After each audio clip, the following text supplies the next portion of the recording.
శ్రీశైలం నియోజకవర్గ ఓట్లు ఆశీస్సులు ఎవరికో ఎప్పుడెప్పుడా అని ఎదురు చూస్తున్న సార్వత్రిక ఎన్నికలు దగ్గర పడ్డాయి. శ్రీశైలం నియోజకవర్గంలో తెలుగుదేశం, వైసీపీలకు చెందిన అభ్యర్థులు ఎన్నికల బరిలోకి దిగి ప్రచారంలో దూసుకుపోతున్నారు. వైసీపీ నుంచి ప్రస్తుత ఎమ్మెల్యే శిల్పా చక్రపాణి రెడ్డి, తెలుగుదేశం నుంచి మాజీ ఎమ్మెల్యే బుడ్డా రాజశేఖర్ రెడ్డి వీరిద్దరికీ మధ్య పోటీ నెలకొంది.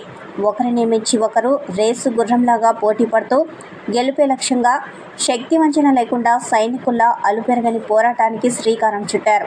శ్రీశైల బ్రహ్మరహ మల్లికార్జున స్వామివారి ఆశీస్సులు, ప్రజల అండదండల కోసం ఇరువురు అభ్యర్థులు ఆశగా ఎదురు చూస్తున్నారు.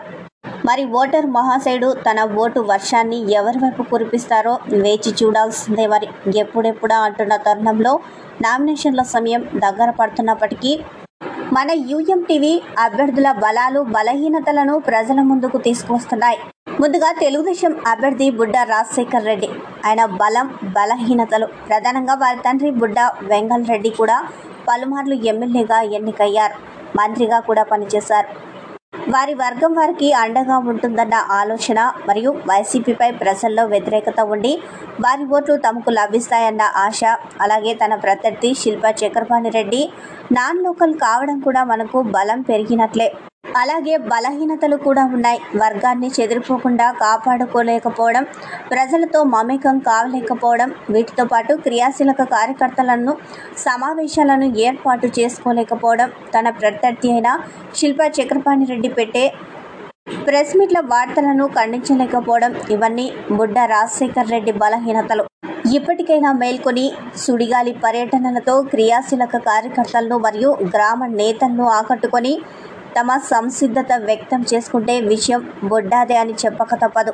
ఇక ప్రత్యర్థి శిల్పా చక్రపాణి రెడ్డి బలం, తన ప్రత్యర్థి బుడ్డా రాజశేఖర్ రెడ్డి తన అనుచరులను పట్టించుకోకపోవడం, కార్యకర్తలతో సమీక్షించకపోవడం, అలాగే స్థానికంగా లేకపోవడం వీరికి కలిసి వచ్చాయి. అలాగే మా సంక్షేమ పథకాలే మాకు శ్రీరామ రక్ష అన్న భ్రమలో ఉన్నారు. వీటితో పాటు పొదుపు లక్ష్మి మహిళలు తమను కాపాడకపోతారా అన్న ఆశలు కూడా లేకపోలేదు. అలాగే బలహీనతలు కూడా ఇలా ఉన్నాయి. ప్రధానంగా ప్రతి సంక్షేమం నాణానికి బొడ్సు బొమ్మగా ఉండాలి. అలా కాకుండా ఉంటే అసలు నాణమే చెల్లదు. మీరు సంక్షేమం పేరుతో బటన్లు ఒత్తడం తప్ప ప్రగతి పరంగా చేసింది ఏమీ లేదు. గ్రామ పంచాయతీల నుండి తీవ్ర వ్యతిరేకత వ్యక్తమవుతోంది. అలాగే యువత కూడా వైసీపీకి దూరంగా ఉండేలా ప్రయత్నిస్తోంది. వీరి సంక్షేమమే వీరిని ఇబ్బంది పెడుతుందని రాజకీయ విశ్లేషకులు చెప్పుకుంటున్నారు.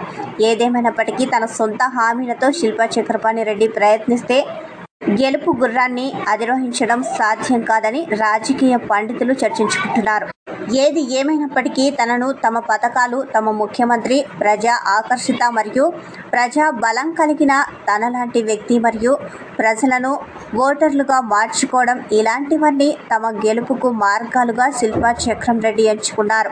ఏది ఏమైనప్పటికీ శ్రీశైల నియోజకవర్గంలో అభ్యర్థులు బాహాబాహి పోరాటంలో విజయం ఎవరిని వరిస్తుందో, ఆ దైవం ఎవరి పక్షాన నిలుస్తుందో వేచి చూడాల్సిందే. మరి కలెక్టరేట్లోని జిల్లా సమాచార పౌర సంబంధాల శాఖ కార్యాలయంలో సాధారణ ఎన్నికలు 2024కు సంబంధించిన ఎన్నికల మీడియా సెంటర్ను ప్రారంభించిన అనంతరం నామినేషన్ ప్రక్రియ, ఎన్నికల సంసిద్ధతపై పాత్రికేయులతో సమావేశం నిర్వహించిన జిల్లా కలెక్టర్ డాక్టర్ సృజన.